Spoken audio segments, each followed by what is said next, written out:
जय जय श्री राम, जय श्री राम, जय श्री राम। संत समाज सुनने वाले सभी संतों को, माताओं को, बहनों को, भाइयों को, बुद्धिजीवियों के, संत समाज रूपी देवताओं के, भगवानों को दास उनके चरण रज को अपने मस्तक पर धारण करता है।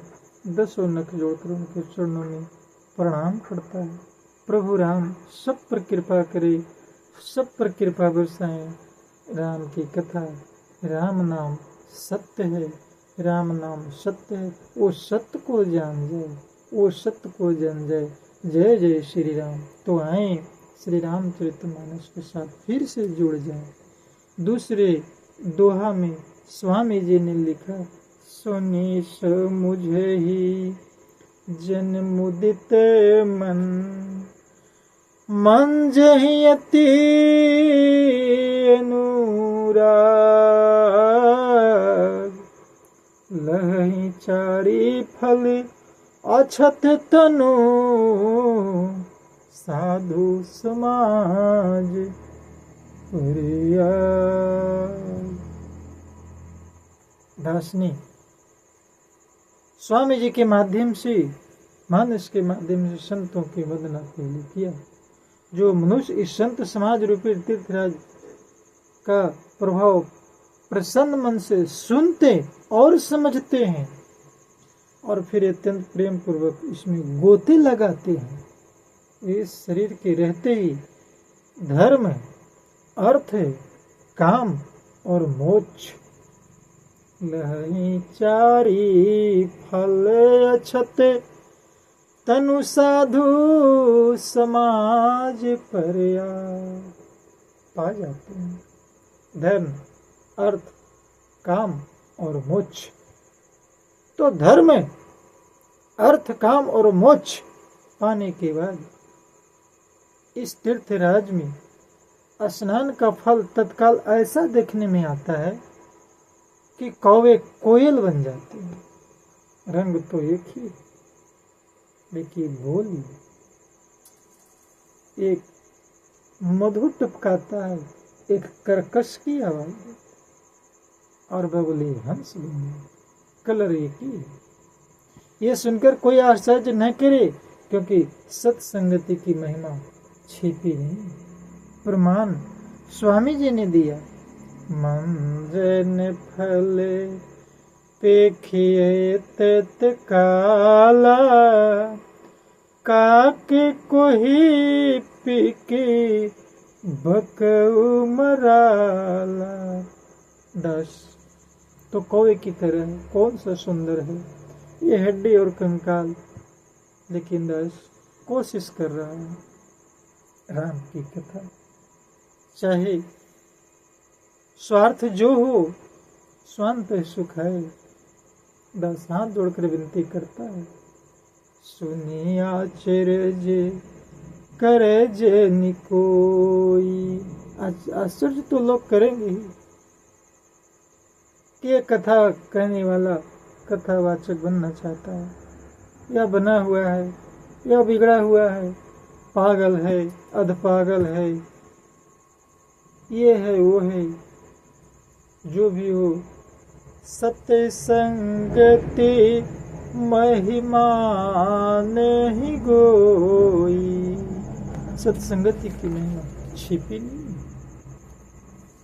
वाल्मीकि जी, नारद जी और अगस्त जी ने अपने अपने मुखों से अपनी होनी जीवन का वृत्तांत कही है। जल में रहने वाले, जमीन पर चलने वाले और आकाश में विचरने वाले नाना प्रकार के जड़ चेतन जितने जीव इस जगत में हैं, उनमें से जिसने जिस समय जहाँ कहीं भी जिस किसी यत्न से बुद्धि, कीर्ति, सद्गति, विभूति, ऐश्वर्य और भलाई पाई है, सो सब सत्संग का ही प्रभाव समझना चाहिए। वेदों में और लोक में इनकी प्राप्ति का दूसरा कोई उपाय नहीं है। प्रमाण है वाल्मीकि ना हृदय घट जोनी निज निज मुख ने कही निज होनी। नारद जलचर थलचर नभचर नाना, जे जड़ चेतने जीव जहाना। मति किरति गति भूति भलाई, जीव जेहि जतन जहाँ जेहि पाई। सो जान बे सत संग प्रभाऊ, लोक हूँ वेद न आने उपाऊ। कहते हैं कि जितने भी जगत में जीव हैं,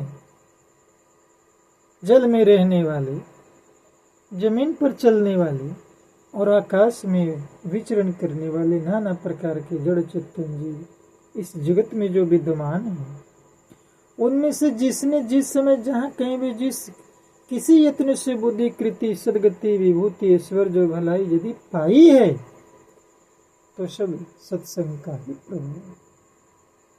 ये सत्संग है, कोई नहीं है, वो तो है। सत्संग का प्रभाव समझना चाहिए। वेदों में और लोक में, देखिए वेद मत और लोक मत दोनों में इसका दूसरा कोई उपाय नहीं बताया गया है। सत्संग के बिना विवेक नहीं होता, और श्री राम जी की कृपा के बिना वह सत्संग भी नहीं होता। सत्संगति आनंद और कल्याण की जड़ है। सत्संग की सिद्धि प्राप्ति ही फल है और सब साधन तो फूल है। दुष्ट भी हैं, सत्संगति पाकर सुधर जाते हैं। जैसे पारस के स्पर्श से लोहा सुहावना हो जाता है, सुंदर सोना बन जाता है। किंतु देवयोग से यदि कभी सज्जन को संगति में पड़ जाते हैं, तो वे जहां भी है ना सांप की मणि के समान अपने गुणों का ही अनुसरण करते हैं। अर्थात जिस प्रकार सांप का संसर्ग पाकर भी मणि उसके विष को ग्रहण नहीं करती, अपने सहज गुण प्रकाश को नहीं छोड़ती, उसी प्रकार साधु पुरुष जो होते हैं प्रभु दुष्टों के संग में रहकर भी दूसरों को प्रकाश ही देते हैं। दुष्टों का उन पर कोई प्रभाव नहीं पड़ता। हम सोचते हैं कि दुष्टों के संग रहने से हम बिगड़ जाएंगे, ऐसा नहीं होता है। सज्जन तो सज्जन होता है, अपनी सज्जनता पर चलते रहना चाहिए। ब्रह्मा विष्णु शिव कवि और पंडितों की वाणी भी संत महिमा का वर्णन करने में सकुचाती है। वह मुझसे किस प्रकार नहीं कही जाती, जैसे साग तरकारी बेचने वाले से मणियों के गुण समूह नहीं बताया जा सकता। हम आप क्या वर्णन हम कर सकते हैं दास।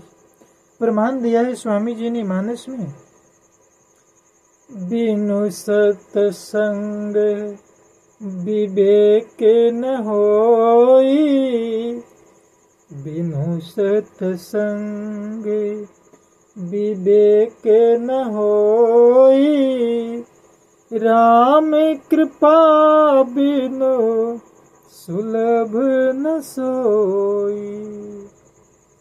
सत्संग ते मूल मंगल मूला, सोई फल सीधी सब साधन फूला। सठ सुध रही सत्य संगति पाई, पारस परस कुघात सुहाई। विधि बस सुजन कुसंगत पर ही, फनि मन सम निज गुण अनुसही। विधि हरि हरि कवि को विधि बानी, कहते साधु महिमा से कुचानी। सोमोसन कही जातिन के सी, साख बनी के मनी गुण जैसे। प्रभु संतों की महिमा का वर्णन असंभव है, असंभव है।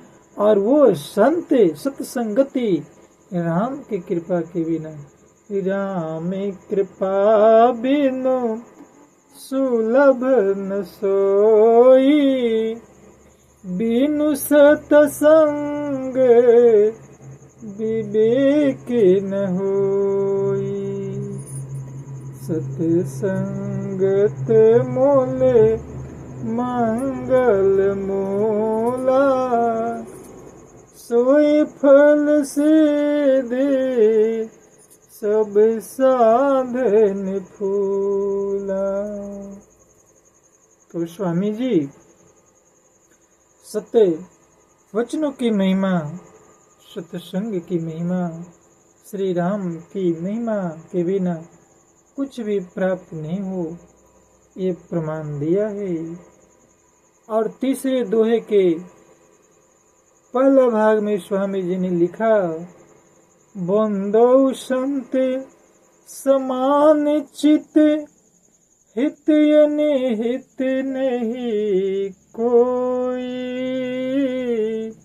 अंजलि गत शुभ सुमन जी में, सम सुगंध कर दोई। मैं संतों को प्रणाम करता हूँ जिनके चित्त में समता है, कहीं कोई विभेद नहीं, जिनका न कोई मित्र है और न शत्रु, कथा समान रूप से जा रही है। जैसे अंजलि में रखे हुए सुंदर फूल, जिस हाथ ने फूलों को तोड़ा और जिसने उनको रखा, उन दोनों ही को हाथों को समान रूप से सुगंधित करते हैं। वैसे ही संत शत्रु और मित्र दोनों का ही समान रूप से कल्याण करते हैं। संत सरल हृदय के जगत के हितकारी होते हैं। उनके ऐसे स्वभाव और स्नेह को जानकर मैं विनय करता हूँ, मेरे इस बाल विनय को सुनकर कृपा करके श्री राम जी के चरणों में मुझे प्रीति दी। इस प्रकार उन्होंने प्रमाण भी दिया। सत्य संत सरल चित जगत हित, जान स्वभाव स्नेहु, बाल विनय सुनि करी कृपा, राम चरणे रेति देहु। प्रभु श्री राम जय राम, जय जय राम, श्री राम जय राम, जय जय राम, श्री राम जय राम, जय जय राम, श्री राम जय